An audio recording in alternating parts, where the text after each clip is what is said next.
restoration agriculture is great, but you're taking out an ecosystem to put that in. So what I'm doing is inviting all nature in as part of the dynamics. So when you create a three-dimensional system, imagine your flat system.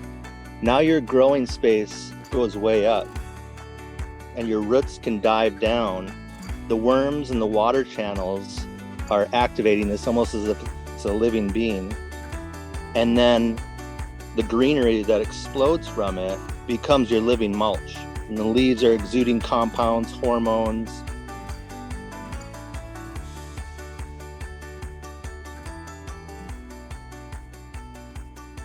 Hey everybody, welcome back to another amazing episode of the GYGO show. Today we have Chad Johnson out of Minnesota.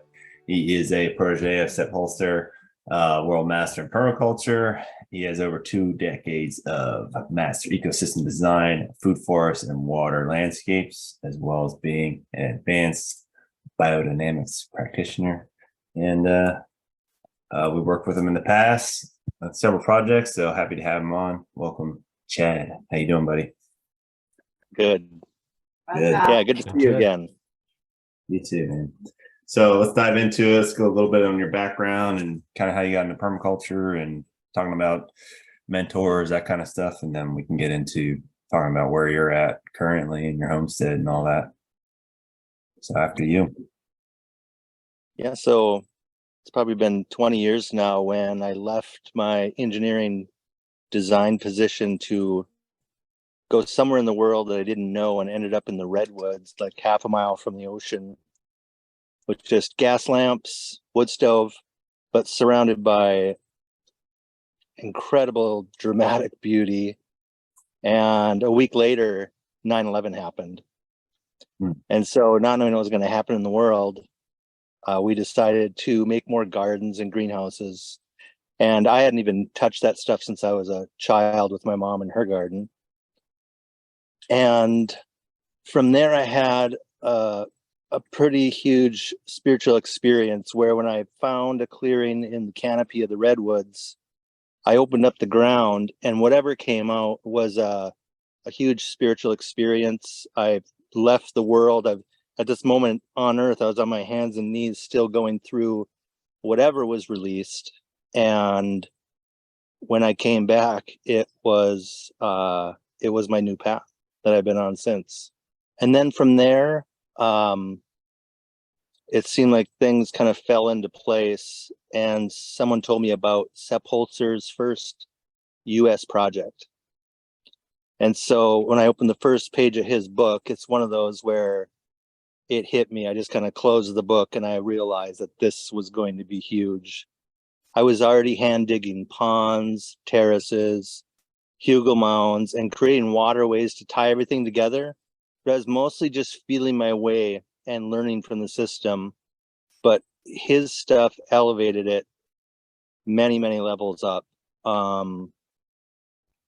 So I went there. There's about 80 to 100 people over 11 days. And on the 12th day, we presented our designs. And I was the last one. And he said, this is your new designer. And so we went out and everyone else went with his Austrian students. And he had me and another guy go over and start planting the grapevines in this other area and just talking about the world, what's going on. And I had no idea what was really going on at the time. But at lunchtime, the Austrian students said, well, when you start working with Sepp, that land you talked about that fell through 6 months before may come back to you. And I had worked on it for a year and a half. Only piece of land I ever saw that I really wanted. And lo and behold, after lunch, the lady who I hadn't spoke to for 6 months called me and the price had dropped in half. So things like that have continued to happen where it's kind of led me on this flow that I just, every time those kind of doorways opened up, I'd walk through them until more doorways, opportunities opened up until I just found myself outside all the time. And pretty much hermiting on my farm that I did a couple of years where I was doing the Sepp Holzer based system, which is you take a piece of land and you use the heavy equipment. So typically it'll be a fairly flat piece of ground like here. And in 5 days, you've created a 3-dimensional terrace growing system and waterways, water features to work with the basic elements so that, like, for example, I don't have a tractor, I don't have a fence, I don't have a compost regimen. So the irrigation is just natural because you're holding everything in the earth or the water features. And the earth is actually the biggest water feature. And those earthworks will typically charge up with water within a year. And when you've done the big earthworks, now the earth is soft. You've brought the air into it. So now the first seeds you broadcasted and the plants you put in, it's easy to plant because the earth is soft. When the first rains come and they percolate down, the worms just come in, and those are my plows. So I've gone down 8 feet now and still have hit worms when I'm reforming beds. And the work goes really quick because I used to do it by hand, but now, the machines are pretty much doing the work. So you think of these things as instruments of destruction, but used in the right way, we can create really dynamic systems, which took ancient cultures generations and generations, if not hundreds of years. So that opportunity from where we're at right now, along with the other technologies you see, can be put together in ways that have never been done. So the opportunity is huge. And I think that's just starting to be tapped. When 2020 happened, that's when I realized I wasn't going to leave my farm, but then I was like, this is the perfect time to come back out. And a few days later, Jim Gale gave me a call and asked if he could film. And then from there, other people have caught on, had me do projects. And it's like every time word of mouth kind of becomes wildfire. And I think it's because restoration agriculture is great, but you're taking out an ecosystem to put that in. So what I'm doing is inviting all nature in as part of the dynamics. So when you create a 3-dimensional system, imagine your flat system.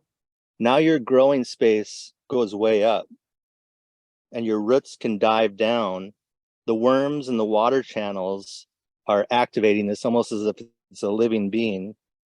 And then the greenery that explodes from it becomes your living mulch. And the leaves are exuding compounds, hormones. I probably have, at one time, I think I had at least 20 groundhogs living in terraces. And I have insects I don't even recognize anymore. I have the animals planting out stuff for me and the birds. We had a rare bird from Asia come, it was maybe 5 years ago now. But what I realized, like birds flying south, like how do they do it? Or I think there's a bigger dynamic with nature that we don't see, that when you create that habitat and these 3-dimensional forms are allowing this diversity of aspects and little microclimates and habitat, that suddenly all that gets invited in.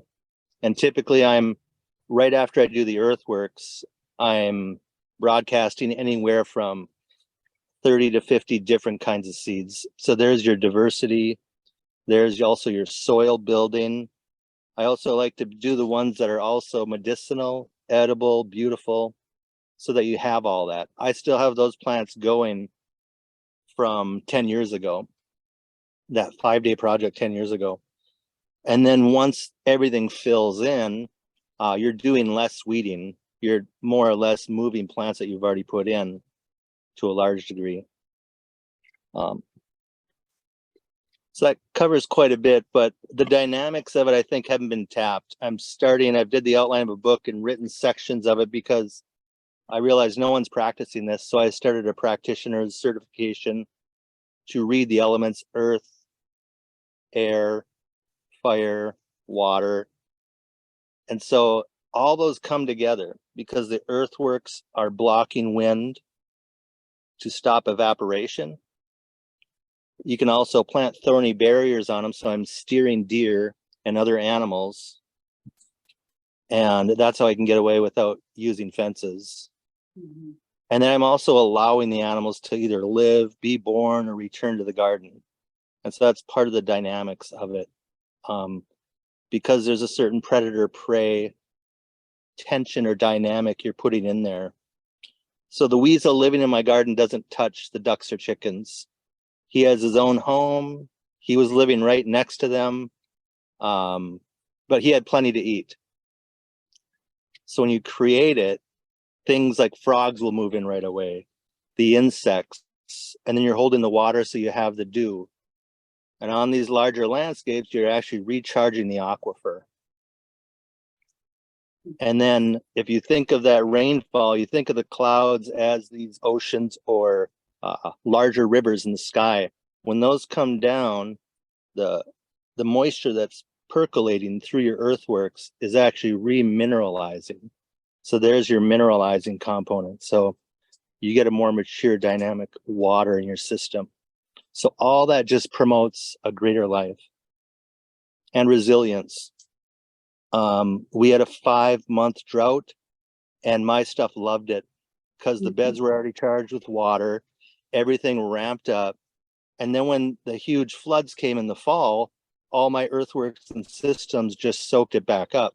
So it actually, in a way, loves these extremes because it can do its thing growing and then it charges back up with water and sponge.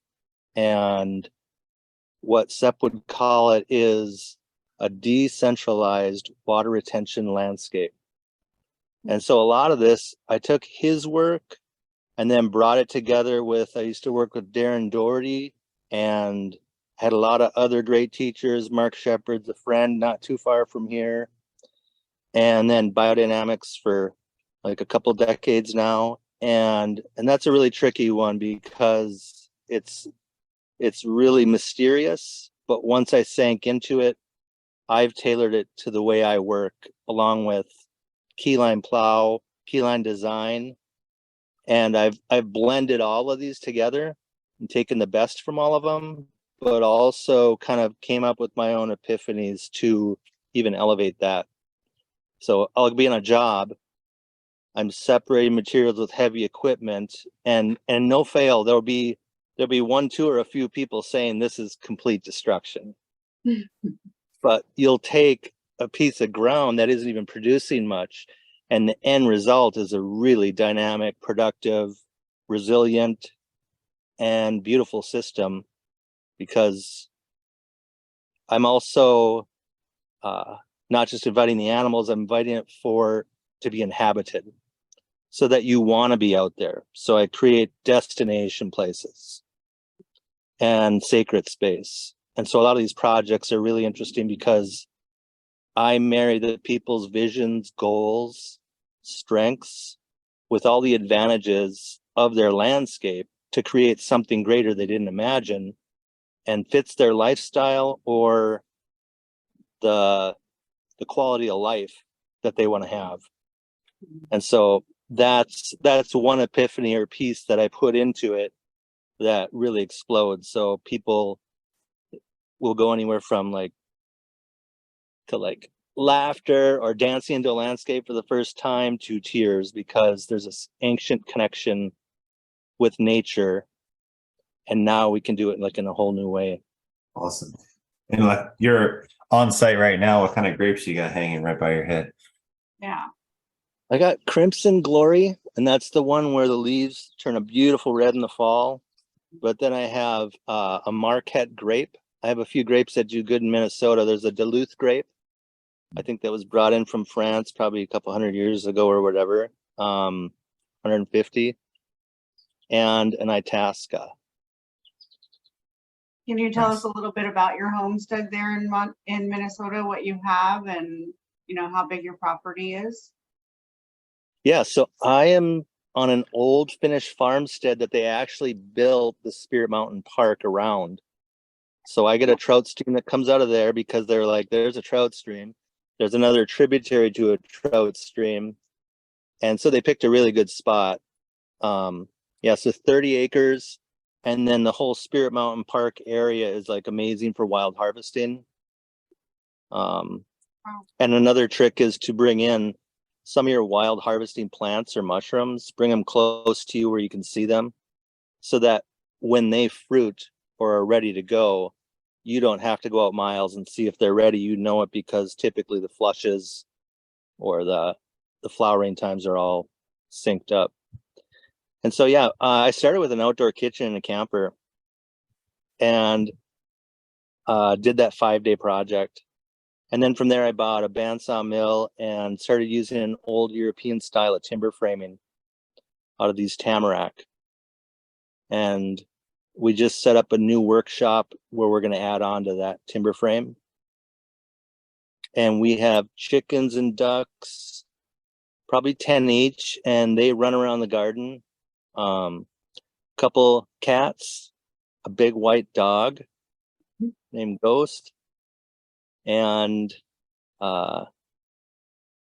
this was, like I said, it was pretty much flat ground, gentle southern slope, but now it creates these features where I call it choose your own adventure, because the view, every view, I kind of feel it before I come in, and then you can create around that with the earthworks, with the plants, the trees and everything, so that you're drawn in. And the whole way you're experiencing, we have over 300 different varieties of stuff going. And our focus is mostly medicinal that my wife does. And yeah, so there's a series of terraces, earthworks, and the terraces aren't just like straight or flat. They have body to them. And then sometimes there'll be a passageway into a tunnel of roses that are climbing, which once you come through those earthworks in that tunnel, then it opens up into a water feature.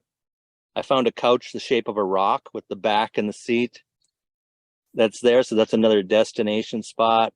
So it's, people see it in pictures and people see it in video, but once you're actually in the space, like Austin, who I've been working with the last year and a half, finally got to come see it, even though he'd already seen it from my phone. When he came in, he was like, oh my gosh, because you're enveloped in it and you get to really experience it. Yeah, I found that. Be excited to come visit. As you said, it's hard. It's almost underwhelming, right? Even with everything that we've done here, other properties, it's hard to convey the complexity of these systems, digital media. So I can imagine how incredible it is. What do you have? Anything, Brandon, Lena? Any other questions? I was kind of curious about the water, because it seems like that was a huge thing that I took away from Sepp is that it's the Kramerterhof, right? That's the name of his location, and he's able to adjust things so much by having ponds, right, with the microclimates and the reflection and the heat gain and the to me, like having a flat, more or less flat site. When you say you've got terraces, do you have a plan for flooding where, I imagine you're not just creating a big swimming pool and then it just sits in there. It cascades down from one terrace to the next. Can you talk about kind of how that design's set up, and then, your strategies around sort of what happens when you have a big flood and where does the water go from there? Yeah, that's a really good question, because when your system becomes more alive and that topsoil just deepens way down because those worms are diving, now the land becomes more like a sponge. So that's the regulator, like I said, with irrigation. But if there's a big pulse of water, that sponge and those qualities and the root systems that are anchored in actually become a flood mitigation or flood proofing, because they're really anchored in. Same with drought and fire. So you're managing all those at the same time you're doing your system, because it's a result of holding the water everywhere. And then, like you said, the waterways and that albedo effect, like you said, the bouncing, the sunlight can bounce off the water and go up onto the terraces and give that extra light which is really dynamic in itself. And just to give you another idea, some of these, when you get on the top terrace, the lower trees now have their tops with the fruit that's at the top closer to your head level. So there's a hooked hoe called a Foken hoe that Sepp typically uses, but you could use anything and you can hook into those fruit. And otherwise, like when he was doing animals, you see how the fruit hits and rolls down to the pigs. All these little tricks kind of all add together to create something so you have more of an ecosystem that's going on its own. The water features, you're designing them for that dynamic setup like you're alluding to. So when it's cascading down and it's riffling through rock and everything else, you're actually bringing air into the system. The water features are lined up, if you can, typically with the prevailing winds, and that brings in more water or more air into the water. You have your deep zones and shallow zones, and they both fulfill a purpose, along with varied banks and rocks. Rocks suddenly become a huge technology in the garden, because your deep zones are cooler. Your fish, at least here, can overwinter like trout if it's at least 12 feet deep. And your shallower areas are for spawning. So it can be not just for fish, it can be for frogs, turtle sanctuary. And they also regulate temperatures together. And in those spawning areas, you're protecting them with branches and other obstacles that you find around to put in so that the little fish can get away from the big ones. But that's bringing that dynamic tension that I was saying in, and it gets them really a little more vital, because they've already been, only the strong shall survive. And that's kind of the same thing I use with plants. It's kind of like Mark Shepard's stun, sheer total utter neglect, because you set it up, if you know enough to get it going and how to do it, then you don't want to baby anything. I mean, I do it with some things, but otherwise you're looking for the strongest. So the other technique is collecting seed from the best plants in the worst conditions, or fruit, because then you know that you're getting the best of what you got. Kind of a follow-up on that. You talked about Mark Shepard in terms of restoration agriculture. Like, can you compare maybe the methodologies a little bit between what his site is set up to do and what yours is? I mean, I guess my quick takeaway would be that, both properties and projects seem to want to bring in nature. But I guess what I see from him is the alley cropping and the industrialized sort of mechanical way of harvesting. And I think there's a place for that in some ways, right? If it's chestnuts or whatever you want to get out of the system. But, I'm probably leaning more toward your style in many ways, in terms of, not getting to that level of production, but yet you still have to provide maybe sometimes, right? So maybe there's a dance that you've got to, evaluate for yourself. Can you speak about that a little bit? Yep, and that's exactly right. And I do like silvopasture, his style, in different ways on different properties. But when you do the earthworks, you're not only, like he says, you're harvesting water and sunlight 3-dimensionally with his system, which is great, because in that silvopasture system, now your animals have fruit, like he has the pigs come in and clean up. And because of that shade and that coolness of the ground, you're holding more water in the plants, so the animals can get more water. And just overall, the whole ecosystem lifts up. What I'm doing also 3-dimensionally is that step style of bringing that earthworks up. So it gives you even that aspect. You're looking at southern sides being hotter, northern sides being cooler, probably even holding water a little more. But it kind of comes back to those basic elements. Once you start working with those, a lot of that becomes intuitive. And just a few things on that to give you an idea is, if you think of water, it likes to be cold, dark, and moving. And the other thing is alive. But if you have the cold, dark, and moving, you're going to have the alive. And another thing you can do with heat or sun or light is you can put your hand out like you would at the flat piece of ground when it's sunny out, and then notice the the heat of the sun hitting your palm. And then when you put it southern facing, and try to do these earthworks around 70 degrees, now you'll feel like a solar panel. So that kind of gives you some experiential type things you can do just to kind of relate to bringing those basic elements together. His is more for production and mechanical, like you said. I use the side.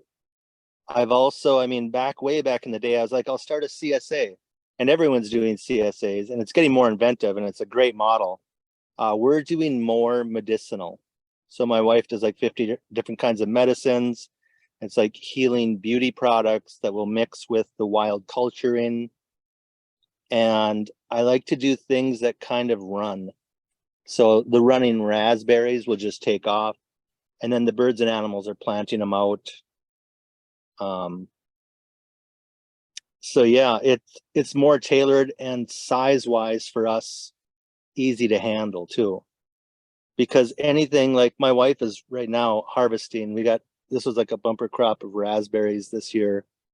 And so when you have that diversity of things, one year it might be like you're harvesting hundreds of pounds of mushrooms, and you can dry them out and save them. Like in our climate, vitamin D in the winter is usually an insufficiency. You can turn those dried caps into the sunlight, and because of the makeup of that cap and the geometry of it, it'll reabsorb the vitamin D. And so there's your soups, your broths, or just your store of food that you have. But it's all kind of like gleaning. You know, you have explosions of things where you can harvest them, and then you can get creative with it. But in the end, you're getting gourmet food or things you're not going to find anywhere else. And when you have it in a dynamic system, it's reflected in the food. Just like the fish will taste like the water that it's in. Just to have that running water as opposed to stagnant water, you're going to have a much better tasting, healthy, happy fish. Which is, you can do that even with the plants or your landscape. Would I be happy in the place of that fish or that animal or that plant or that landscape? Because then you bring in that empathy where, what would I want if I was there? And what are my wildest dreams that line up with my visions and goals? And then bringing that all together, you kind of become the kid in the living sandbox again. And that's, it's funny how that ties in, because I feel like there's such a huge opportunity. And what I tell people is this doesn't have to be your whole thing. I bring in all these people's income streams or dreams or goals they have, and then I marry it with the landscape, with all the advantage of the landscape. And it's no piece of land is the same. No person or people are the same, but you get to get into that dreaming part of it. So I'll do 3 days of dreaming typically on a property. And I'm also marrying it with the people, or even going out there with them to dream and imagine. And pretty much no fail, it's beyond what they could imagine. And a lot of times it's beyond what I imagined, because you're letting that creative process go. And even during the making of it, you might have the basic design elements, but to keep that kind of living and creating, I'm always engaging with the landscape and with the people and creating something. And there's always things that open up that you didn't expect. And the amount of plants you can get from around the world, seeds, nuts, mushrooms, is like never before. It's off the charts what we can get from around the world. So if you look at 100 years ago compared to like now, I have 9 different kinds of kiwi. You know, and kiwi typically will produce 50 to 100 pounds of fruit a year. And I'm trellising on my wild roses, and I'm building some structures, but not many. I'm building typically trellises and then using the earthworks and the plants and the trees to create these communities. And then I use the sides to steer things. So I'll take out certain things or create certain widths of paths. It becomes the mulch. And I'm also keeping certain plants from going to seed. So you're steering the whole community pretty simply. It's you use that heavy equipment in the beginning. After that, it's once the system goes, it's mostly harvesting. Any current projects or upcoming things you have going on in 2023, 24? Yeah, I got a project in about a month in North Carolina, in Appalachia. So I'll be creating a series of cascading water features.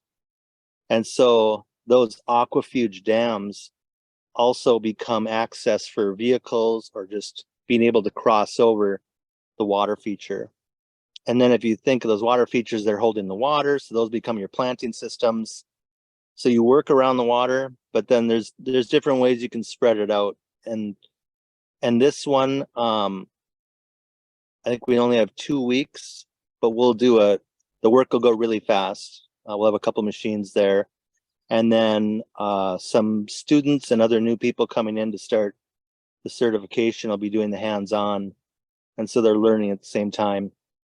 And then we'll develop, there's an old spring there. And so we'll do some of that spring development because it's pretty old and it could be much better. We'll put in a bigger water cistern. And so we'll start to be able to hydrate the larger landscape, because one of the advantages there is there's a ton of mushrooms. And so bringing in rare, unknown cultivars that can really produce, or just using the ones they have and helping them spread out into bigger patches. Yep, and that whole waterway will go from the top to the bottom, and it can be solar pumped back up from the top to the bottom, and that keeps your flowing water. And then I just got back from 400 acres. This young man lost his dad at an early age, but then was brought into the native community and did the piercings in the skin as a rite of passage into manhood. And he just inherited this land, so he wants to bring that back to people, but also have a lot of these practices and this system built. And we came up with an amazing, huge, like, medicine circle with the 4 directions being the buried gateways. So you're going through these tunnels to come into this sacred space, and that's where his dad is buried. So there's a lot of beautiful things that popped out on that land. So that's going to be a really good one. There's one that's kind of I've already seen visions of it, and I've been at their property a bunch, and that would be the road to El Dorado, which is a series of swimming ponds, waterfalls, and growing systems around it, which part of the dream, or what came through, was this, well, if you know the El Dorado, the road to El Dorado, it leads to the city of gold. So it opens up when you come around the landscape, as I saw this eco village, and it kind of fits what they're already doing. So they have tons of people. The other half of that, what came through was, for that project, was Mecca and the Living Temple. So creating this huge water feature on top, which then is made to create this living temple that you can go inside of as a larger space, and they can host anywhere from 500 to 1,000 people. And I've already done a couple projects there already. So this will just this would complete their larger waterway water management. Because once you are holding the water in the landscape, Sepp would say you're 70% done. So because you're holding the water in the landscape, it's ready to be planted. And then as your system matures, every year you're holding more water because the soil's becoming more living, and then it's even holding more water. So if you've seen just dead soil compared to like a living humus, the hundreds of more amounts of water that you can hold kind of show you the dynamics of it. So it makes it a lot easier. And with these earthworks, it's actually easier to weed you have that water percolating through, and you're either harvesting strawberries at head level, or you're able to weed much easier than on flat ground, which usually locks it in harder. But yeah, and then there's people wanting to do in Costa Rica this healing retreat, and so they do wachuma and breath work and a whole bunch of other things. So that would be designing that, and then one in 7,000 acres in Colombia. And these are all still just, they're kind of being dreamt into. Some of them are, we've already done a certain amount of the remote assessment, and other ones I've already visited. There's one coming up where we'll be going, and then let's see, one in Argentina. Yeah, but we'll see. Some of those are still in the dreaming phase, and some are rolling forward. But right now it's a perfect amount of work for me. So, All right. Anybody else have any questions? No, I've seen your place in video, and I mean, it's a dream come true just to see it. So I can't imagine, seeing it in person. So keep doing what you're doing. You're helping everyone. So we love it. Yeah. Cool. thank you. We'll just wrap up with how people can get a hold of you, and how we can get more word of mouth and all that exposure to your website and all that. So just let everybody know how to reach out to you. Thanks. Yeah, and anybody interested in getting hands-on experience, that's kind of forms their base work for creating their certification, which I've kept open so that it's like you can sculpt your certification, so it's not just a one-dimensional recipe. You can kind of create it, but at the end, with this basic certification and advanced, you're kind of showing what you can do at the basic, and then you can tailor it, whether you're doing rock work, you've done keyline design or biodynamics. So it's kind of tailored to how you want to create it. And then these models kind of become the living teachers. So I'm starting to bring all these different places together as places for people to tap into. And then the people also have the people coming to help them develop whatever. So it could even be that you're a natural builder. But yeah, otherwise people can find me at kingdomcome.earth. Awesome. Well, we really appreciate coming on, catching up. It's been too long since we talked last, and appreciate it a lot. Stay in touch, Great. for sure. Yeah. Thanks, Chad. Thanks for having me on, you guys. Nice talking to you.